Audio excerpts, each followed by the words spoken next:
Hello and welcome back to my Bible study this week. Last week we were in the book of Exodus where we learned about how Pharaoh was compelled after the plague of the firstborn to let the Israelites out of Egypt. And this week we're going to learn so much about the miracles of God. This is a jam-packed week, so stay tuned for this Bible study this week. So let's get into it today. So reading from my notes, in our last reading of Exodus, we know that the firstborn plague was enough to move Pharaoh into letting the Israelites go.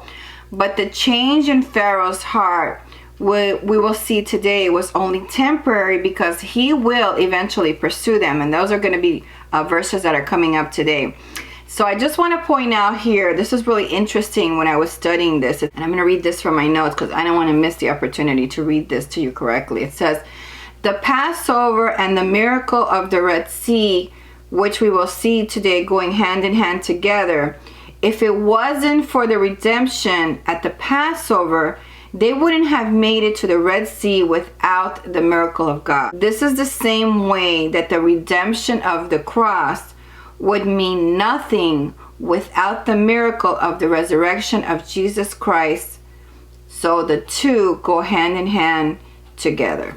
So that's really powerful. Chapter 14 of Exodus, verse number 1 reads, And the Lord spake unto Moses, saying, Speak unto the children of Israel, that they turn and encamp before Hahiroth, between Migdol and the sea, over against Baal-zephon, before it shall ye encamp by the sea. For Pharaoh will say of the children of Israel, They are entangled in the land, the wilderness hath shut them in. So what God was trying to do here was make Pharaoh think that where they were going was confusing, because Pharaoh knew the land and he knew that they were going to be entrapped in the direction that they were headed. But God was trying to confuse Pharaoh, and we will see why in the next couple of verses. Verse number 3, For Pharaoh will say of the children of Israel, They are entangled in the land, the wilderness hath shut them in. Verse number 4, And I will harden Pharaoh's heart, that he shall follow after them, and I will be honored upon Pharaoh and upon all his hosts, that the Egyptians may know that I am the Lord. And they did so. Verse number 5, And it was told the king of Egypt that the people fled, and the heart of Pharaoh and of his servants was turned against the people. And they said, Why have we done this, that we have let Israel go from serving us? Reading from my notes, I wrote, this is also a spiritual understanding. This is really important because this shows you exactly what we're learning in the armor of God. So let me read here. It says, this is also a spiritual understanding, that Satan will never let us go easily. But once we are out of his kingdom, he doesn't forget about us, and he pursues us still to destroy us if he can. So just because you were victorious with Satan in one time of your life doesn't mean that he's going to stop attacking you. He's going to continue to wear you down. And now that you know God's victorious plan with the armor of God that we're reading, so you'll know how to defeat him every single time. All right, let's go to verse number 6. And he made ready his chariot and took his people with him. And he took 600 chosen chariots and all the chariots of Egypt, and captains over every one of them. So Pharaoh had the best military on the planet, but they would be no match for God. Verse number 8, And the Lord hardened the heart of Pharaoh, king of Egypt, and he pursued after the children of Israel. And the children of Israel went out with an high hand. From my notes, I wrote that chariots were the armored tanks of the Bible days. They were pulled by horses. Each carried 2 people, a driver and one to do the battle. 600 chariots were the vision for the Israelites, who were trapped between the mountain and the sea, but they were no match for God's power. So you can imagine when the Israelites turned around and they saw these chariots coming at them with two soldiers in each chariot. There were 600, and I mean, they must be frightening with the sound of the galloping of the horses, and you know, the the sound of all of this coming at them, it must have been really frightening. Remember, to Pharaoh, they were considered slaves in rebellion. So now they were coming back after them, and they probably felt that because they were running and they see, that they're coming after them. And they were rebellious to the authority of Pharaoh in all of this. God was not opposed to that. What God is opposed is when you rebel against God, and it's a totally different thing when you rebel against God. But we'll read on and we'll see more of that today. Verse number 9, but the Egyptians pursued after them all the horses and chariots of Pharaoh and his horsemen and his army, and overtook them encamping by the sea beside Phaeroth before Baal-zephon. Number 10, and when Pharaoh drew nigh, the children of Israel lifted up their eyes, and behold, the Egyptians marched after them, and they were sore afraid. And the children of Israel cried out unto the Lord. Listen to that. It didn't say they were so afraid. It said they were sore, like they were hurting from the fear that they felt when they saw these 600 chariots coming at them with the sound of the galloping horses and probably the click-clacking of the battle armor that they had on them. Seems that God had led Israel into a trap because they could not escape the way they came in, with the Egyptian army blocking them, and they were unarmed also. So they had to cry out to the Lord, because God was their refuge in all of this, and their strength, and a very pleasant help in trouble. If you've ever read Psalm 46, this is pretty much right here sums up who God is in this situation. And that's in Psalm 46:1. Started to lose confidence in God because their fear was so painful to them. But we'll read what comes up next. Verse number 11, and they said unto Moses, because there were no graves in Egypt, hast thou taken us away to die in the wilderness? Wherefore hast thou dealt thus with us, to carry us forth out of Egypt? At this point, the Israelites felt doomed after watching God deliver them out of Egypt in mighty ways. They had lost trust. Their fear was a whining type of despair. And that's the way they were responding to all of this. Remember, God had just shown them supernatural miracles, and they were forgetting the power of God already. This is going to be the first instance of grumbling and complaining in the Bible, which would become a major problem with these people going into the future, during their whole time in the future. And there's going to be a lot of things that come as a result because of this. 12. Is not this the word that we tell thee in Egypt, saying, let us alone, that we may serve the Egyptians? For it had been better for us to serve the Egyptians than that we should die in the wilderness. I mean, there's a lot of complaining going on here. This verse shows that there could have been two sets of people here. Okay, so remember, we also had Egyptians that came on board. One was a group that was faithful to God, and the other group rejected what God had done for them. And these were people who were fearful, and they called out for help, but they didn't like the help that they were receiving. These people had been so enslaved in their past that they could not even imagine a positive future. Their oppression had made their liberation hard to even imagine. And that is definitely possible with slaves, where they just prefer to be home with their masters than have to deal with things. This is the first time we're going to see how God is testing them to see their willingness to commit to a new way of life, and the choices that they are going to have to make in deciding to be obedient or not. This is going to be an essential emotional process for the Israelites. Because they had been slaves before, they could have also thought that God's job was to deliver them out of Egypt, and then that was it. God was going to forget about them, and then they had to do the rest themselves. So they weren't sure, because they weren't hearing the voice of God. So we'll hear now what Moses says to them, but that could have been also why they were complaining, because they were thinking that God was going to abandon them. They already had done what he was supposed to do, and that was it. Let's go on to verse number 13 now. And Moses said unto the people, Fear ye not, stand still and see the salvation of the Lord, which he will shew to you today.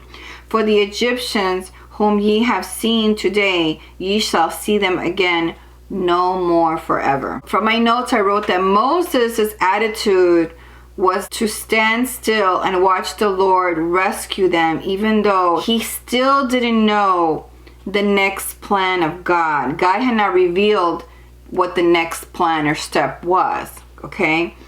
But he did know that God would help them. And if you notice, Moses told the people to stop in a time of crisis and despair for ourselves. When you live in the despair of your crisis, it will cast you down, and fear will tell you to retreat. Sometimes impatience with your circumstance and your situation will tell you to do something new. They could have jumped into the Red Sea to try to swim across or something like that. So you have to be careful that you're not like jumping into something that you shouldn't be. You should stop and listen to the voice of God for whatever it is. But remember, Moses told them to stand still and hold their peace as he reveals the plan to them. And we will see that now. Verse number 14, the Lord shall fight for you, and you shall hold your peace. This is a really important verse right here. This is faith in action for peace. So it's not that you just sit around doing nothing. Don't just sit there and God's going to solve your problems. You've got to have faith in action if you want that peace. You have to step into the unknown, and that's what Moses was telling them here. This is going to be now a partnership with God. This act of faith, walking in faith, is you are walking now with God. This is something totally new to them. Remember, they didn't know what this was, so this is a new experience for them. You don't have a relationship with the gods of Egypt. They were high and honored, and you were just a peasant. But this God, our God, the Almighty God, he is a God who wants fellowship with his people. At this point, what they have to do is they have to give in to the Spirit to guide and lead them. This is all going to be new to them. Where before they were slaves and they were following along, now they were coming to a new spiritual reality where they will have to learn to develop discernment, especially where God is taking them out in the wilderness. Verse number 15. And the Lord said unto Moses, Wherefore criest thou unto me? Speak unto the children of Israel that they go forward. So God at this point had told Moses to stop praying to him and to get moving. Reading from my notes, it says, prayer has a vital part in our lives, such as for guidance, but should never be an excuse to use just to postpone something that does require action. So a lot of you people think, well, I'll just pray. I'll just sit in my recliner and pray. No, sometimes you have to take action, and God will send you to take action, and you have to obey. But one thing that you can be doing during your action doesn't mean that you have to stop praying. You just don't sit there and don't. You have to be moving, but you could be praying during your movement. You could be running and you could be praying. You can be walking, you can be praying. You can be swimming, you can be praying. You can be doing all of those things internally inside. So I want you all to picture this scene right now that we just read, how the actual rational mind of these people is contradicting the miracles that they were praying previously for. Remember, these other people, there was a fuss going on here. They were trying to decide what they were going to do and how. Some people were saying, I'm going to go first and I'm going to do this. And there was probably all this chaos and confusion here, and they didn't know what to do because their rational mind was thinking, you have to go into the water. We don't have another way out. So there's all this commotion going on. There's water there. So they're thinking, we're going to have to go in there, and somebody's volunteering and saying, I'm going to go first, and no, you can't do this, and what about this? So there was probably all this chaos and commotion. That's why there was probably a delay when Moses was delayed, and he continued to pray and pray because he was praying to God, but he was also listening to the rational, that the people were talking in the rational realm. You know, they were saying, you know, we're going to have to go in the water and this and that. So he was, even though he was connected to God, talking to God, he was also listening to the people. And that's where that confusion is, where he wasn't just walking in faith. He was just kind of there with God, just sitting and just standing still until God finally told him, you know, get moving. You know, you have to walk in faith. Just go. Get in there. And that's exactly what happened. They just had to go in through the water, but the water opened up for them. 16. But lift thou up thy rod, and stretch out thine hand over the sea, and divide it, and the children of Israel shall go on dry ground through the midst of the sea. So for my notes, I wrote that to remember that it wasn't Moses or his rod that did anything. It was only through God that these things could happen. So Moses was just being used by God in order to do all of this. So let's talk here about, this is going to be the creation story back again. Back from Genesis, walking through this chaos. Remember, back in Genesis, I go to Genesis really quick, the very first beginning of Genesis. Verse number 9 in Genesis says, and God said, let the waters under the heaven be gathered together unto one place, and let the dry land appear. And it was so. As you can see, there's what in Genesis, there was like all this chaos with the waters and God creating, and all of this chaos that God was turning around and building upon was exactly what is happening here, and how the waters were going to be there and there was going to be dry land. And this is kind of like a new creation, that these people were now going to be entering into a new way of life. They were going to be entering into a new identity. And basically this is going to be a partnership with God. And this is what they're walking into. So it's basically the creation with the scene here with the waters are going to part and all of this that's going to happen here. In verse number 17, and I, behold, I will harden the hearts of the Egyptians, and they shall follow them. And I will get my honor upon Pharaoh and upon all his host, upon his chariots and upon his horsemen. Verse number 18. And the Egyptians shall know that I am the Lord, when I have gotten me honor upon Pharaoh, upon his chariots, and upon his horsemen. I just want to tell you that, remember back in Exodus 5 in verse 2, when Pharaoh asked, who is the Lord? And what God is showing him right now is God is giving Pharaoh the answer to his question. Now he's going to show him the miracle of the Red Sea to prove exactly who he is. Verse number 19, and the angel of God which went before the camp of Israel removed and went behind them, and the pillar of the cloud went from before their face and stood behind them. In this particular verse, God has sent an angel and the pillar of a cloud as a barrier between Israel and the Egyptian army that was chasing them. And God was protecting them from an Egyptian attack until they were able to make it through the Red Sea. This is an important lesson right here, because a lot of times we don't see God is what he's doing for us when we have spiritual struggles. Can you imagine that?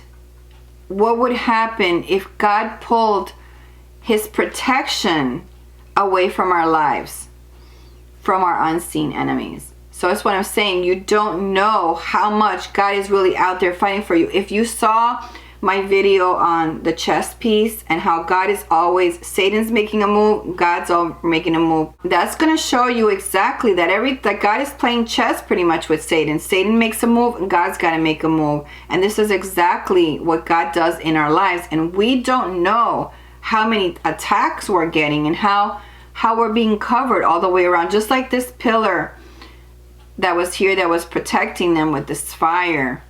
We don't know if there's something supernatural around us that's protecting us as well, the people that follow God. So let's go to verse number 20 now. And it came between the camp of the Egyptians and the camp of Israel, and it was a cloud and darkness to them, but it gave light by night to these, so that the one came not near the other all the night. This is just showing here that the glory of God gives light to one people and gives darkness to another. Verse number 21. And Moses stretched out his hand over the sea, and the Lord caused the sea to go back by a strong east wind all that night, and made the sea dry land, and the waters were divided. This had to be really scary because they saw this water and there was no escape. There was no way to escape what was behind them. You know, they had to go this way, and they saw the water there. They had to realize that they couldn't panic because God was showing them the way. Let me just tell you that some people do speculate that this part of the story is not, it could not have happened. But I did do some research, and American Media Alert Meteorology, they claim, I think this is the name of it, they claim that in this particular geography of the northern end of the Red Sea, if the wind blows constantly for 10 hours, it could have caused the Red Sea to recede about a mile and a water level to drop at least 10 feet, leaving dry land in the area. So this would be proof by what they're saying here that this could really have happened. Let's read 22. And the children of Israel went in the midst of the sea upon the dry ground, and the waters were a wall unto them on their right hand and on their left. It says here, let's go to Psalm 77, verse 16 to 20. It's going to give us more details of what happened at the Red Sea. So let's go to Psalm 77, let's read 16 through 20. It says, the waters saw thee, O God, the waters saw thee. They were afraid. The depths also were troubled. 17, the clouds poured out water. The sky sent out a sound. Thine arrows also went abroad. The voice of thy thunder was in the heaven. The lightnings lightened the world. The earth trembled and shook. Thy way is in the sea, and thy path in the great waters, and thy footsteps are not known. Verse 20. Thou leddest thy people like a flock by the hand of Moses and Aaron. I also wrote from my notes that walking through the walls of water at night with only a source of light, which was the pillar of fire behind them, it was leading them through uncertainty, through shadows that were up ahead. So imagine the light was behind them, and they were walking into basically uncertainty. They had these two walls of water on either side. They were probably hearing the water gushing and the movement of the water. The winds were probably howling. They had to be, because if this actually happened how it said, the winds had to be so, it had to be so gusty that to separate these waters. And they were hearing the lightning. You just heard that in Psalm. They were fearful. They were listening to all this, but they were still walking in faith. And then the shadows of this light were also being cast in front of them, where they were only able to see for a certain distance, and they probably couldn't see more than a couple of feet in front of them. So they didn't know when the end was coming. They couldn't look upon and say, oh, we only got like 20 more feet to go. They didn't know how long they were going to be there. You see, they were in there, and now they were walking, and they just pure faith in God to save them, all of them. Verse number 23, and the Egyptians pursued and went in after them in the midst of the sea, even all Pharaoh's horses, his chariots and horsemen. Verse 24, and it came to pass that in the morning watch the Lord looked unto the host of the Egyptians through the pillar of fire and the cloud, and troubled the host of the Egyptians.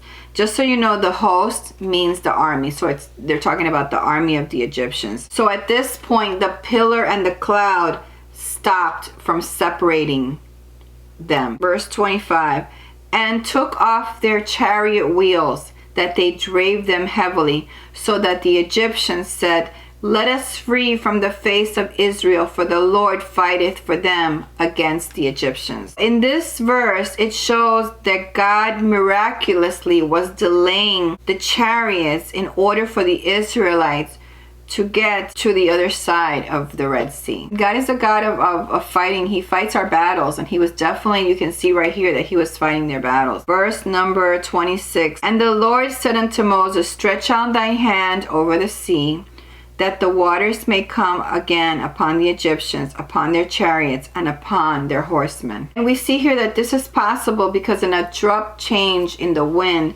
could have allowed the waters to come crashing back on the Egyptian army. God didn't have to use Moses to raise his arms, just perform like the show where, where he lifts us his arms and, does all of this stuff. God uses people to take part in his miracles, and that's exactly what he's doing here. And this act also shows the people that Moses was God's chosen leader, because remember, this wasn't going to be the end for Moses once they got over the side. Moses was going to have to lead the people for years to come. So he's also giving that honor to Moses in front of the people at a time when they're most vulnerable, and they see how God is directly working with Moses. So Moses will eventually be there, is going to be their leader throughout all of this. Verse 27. And Moses stretched forth his hand over the sea, and the sea returned to his strength when the morning appeared, and the Egyptians fled against it. And the Lord overthrew the Egyptians in the midst of the sea. Verse 28. And the waters returned and covered the chariots and the horsemen and all the hosts of Pharaoh that came into the sea after them. There remained not so much as one of them. Did you know that this defeat of the Egyptians was never recorded back in Egypt? Okay, verse 29. And the children of Israel walked upon dry land in the midst of the sea, and the waters were a wall unto them on their right hand and on their left. Verse 30. Thus the Lord saved Israel that day out of the hand of the Egyptians, and Israel saw the Egyptians dead upon the seashore. This is a graphic eyewitness account that the soldiers drowned, and it showed them that they were now going to be living a new life, the death to their life as slaves. And it also speculated that the Israelites might have gone back to gain the weapons of the Egyptian soldiers that were dead for later use in other battles against their enemies. God is working on their spiritual side here, and you can see that the Israelites are learning about fear, how it was transformed when there was faith. And now this was a moment where they could absorb their new reality during this death right here. In this moment, this is kind of like the moment of redemption. And this is what Jesus Christ did for us. Also note that there is no celebration here in this particular scene here because of the death of the Egyptians. This is the two opposing sides here, that one, if you're not happy that evil has been punished, then you don't care enough. And the other side of that is that if you're not sad also at the loss of life, then we make our humanity weakened as a result. My notes, it says here to turn to Ezekiel 33:11 to read that verse. So let's read Ezekiel 33:11. 33:11 in Ezekiel reads, Say unto them, As I live, saith the Lord God, I have no pleasure in the death of the wicked, but that the wicked turn from his way and live. Turn ye from your evil ways, for why will ye die, O house of Israel? So as you can see, it's never a good thing either to wish the death on your enemies, because it is a human life, and they have a choice also for redemption through Jesus Christ.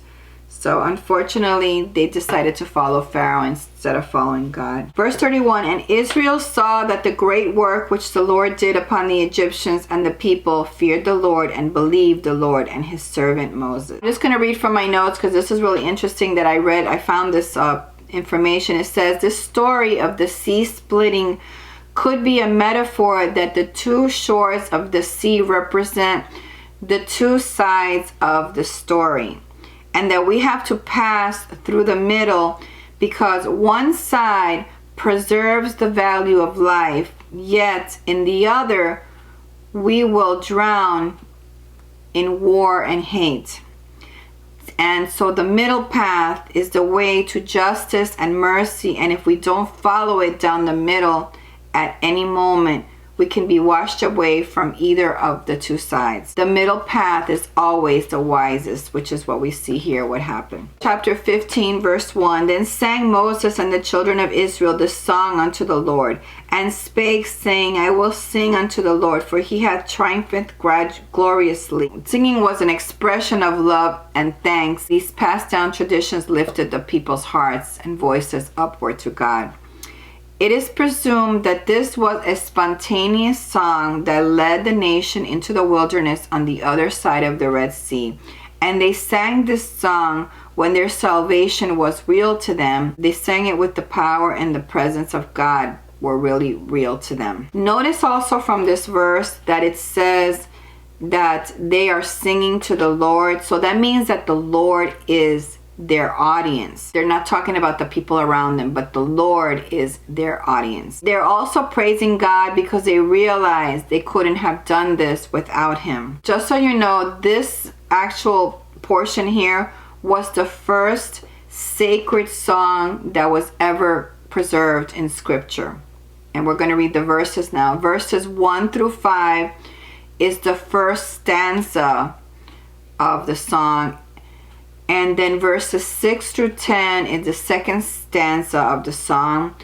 Verses 11 through 13 is the third stanza of the song. It's full of deep spiritual significance, and it shows us not only to praise God, but you also praised him concerning the overthrow of all evil and deliverance of his chosen people. So let's read the song here. Verse 2, also going to be a key verse for this particular Exodus. The Lord is my strength and song, and he is become my salvation.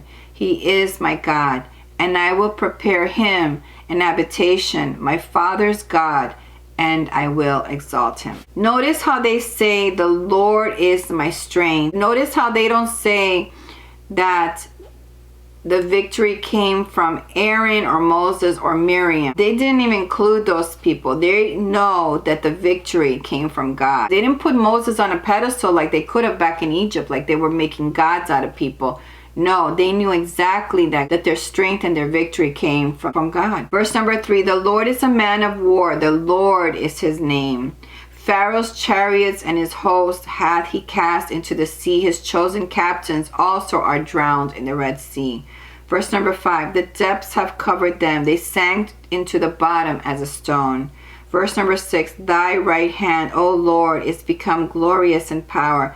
Thy right hand, O Lord, hath dashed in pieces the enemy. From my notes, I wrote that they believe that the defeat of God's enemies is a time to be happy when you see the defeat of the enemies of God. The right hands were thought to be the hand of skill and power, even though it does not literally apply. It's just a human figure of speech, and it's used many times in the Bible. Verse number 6, thy right hand, O Lord, is become glorious in power. Thy right hand, O Lord, hath dashed in pieces the enemy. Verse number 7, and in the greatness of thine excellency thou hast overthrown them that rose up against thee. Thou sendest forth thy wrath, which consumed them as stubble. Verse number 8, and with the blast of thy nostrils the waters were gathered together. The flood stood upright as a heap, and the depths were congealed in the heart of the sea.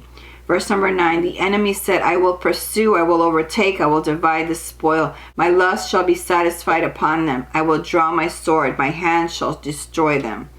Verse number 10, thou didst blow with thy wind. The sea covered them. They sank as lead in the mighty waters. 11, who is like unto thee, O Lord, among the gods? Who is like thee, glorious in holiness, fearful in praises, doing wonders? From my notes, I wrote that if the people that were coming out of Egypt still weren't sure about who God was, at least they knew that he was nothing like the false gods of Egypt or the false gods of Canaan. And this worship will show us that they claim that God is above everything else, and nothing can claim to be God. This is the one and only God. This is where this whole stanza and song comes from. Verse number 11, who is like unto thee, O Lord, among the gods? Who is like thee, glorious in holiness, fearful in praises, doing wonders? Verse number 12, thou stretched out thy right hand, the earth swallowed them. Verse number 13, thou in thy mercy hast led forth the people which thou hast redeemed.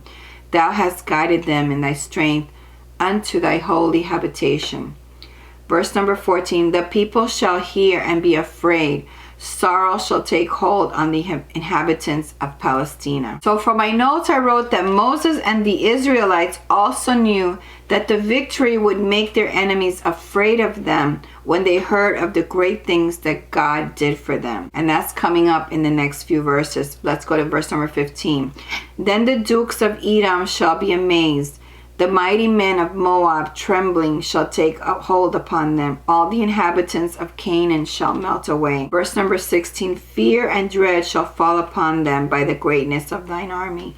They shall be as still as a stone, till thy people pass over. O Lord, till the people pass over which thou hast purchased. Verse number 17, thou shalt bring them in and plant them in the mountain of thine inheritance, in the place, O Lord, which thou hast made for thee to dwell in the sanctuary, O Lord, which thy hands have established. Verse number 18, the Lord shall reign forever and ever. Verse number 19, for the horse of Pharaoh went in with his chariots and with his horsemen into the sea, and the Lord brought again the waters of the sea upon them. But the children of Israel went on dry land in the midst of the sea. Verse number 20, and Miriam the prophetess, the sister of Aaron, took a timbrel in her hand, and all the women went out after her with timbrels and with dances. So prophecy and music were closely related in the Bible. And in this verse here, this is the first mention of Miriam by name and describing that she is the sister of Aaron, which of course is also the sister of Moses. And we see here that she has some type of a prophetic gift. But later on in Numbers, we later find out that her leadership position challenges the authority of Moses. I just want you to notice here, for all those of you that say there were no women leaders back in the day, right here you see that this woman was leading a woman's choir. Verse 21, and Miriam answered them, sing ye to the Lord, for he hath triumphed gloriously. The horse and his rider hath he thrown into the sea. Verse 22, so Moses brought Israel from the Red Sea, and they went out into the wilderness of Shur, and they went 3 days in the wilderness and found no water. Just so you know, the wilderness of Shur was outside the major trade route along the sea. This portion here where it talks about the 3 days with no water is significant because 3 days is the maximum amount of time that you can go without water in the desert. And when they came to Marah, this is verse 23, and when they came to Marah, they could not drink of the waters of Marah, for they were bitter. Therefore the name of it was called Marah. Verse 24, and the people murmured against Moses, saying, what shall we drink? 25, here they are complaining again. And he cried unto the Lord, and the Lord shewed him a tree, which when he had cast into the waters were made sweet. There he made for them a statute, and there he proved them. Verse 26, and said, if thou wilt diligently hearken to the voice of the Lord thy God, and wilt do that which is right in his sight, and wilt give ear to his commandment, and keep all his statutes, I will put none of these diseases upon thee, which I have brought upon the Egyptians. For I am the Lord that healeth thee. So let me read here from my notes. It says that Moses could have used the rod to get the water, but God always changes everything up. And some people speculate that the chemicals in the sap of the tree drew the mineral content down to the bottom of the pools and left only good water at the top. And they also speculate that magnesium and calcium made it drinkable, but it also gave a laxative effect to clean out the digestive system of the Israelites, cleansing them from Egyptian diseases. And not only that, but this part here where we hear about this tree, that God uses a tree to cleanse them, makes reference to the cross and the sweetening of the water. And that, of course, has to do with Jesus Christ. So God promised that if the people obeyed, they would not suffer the diseases that plagued the Egyptians.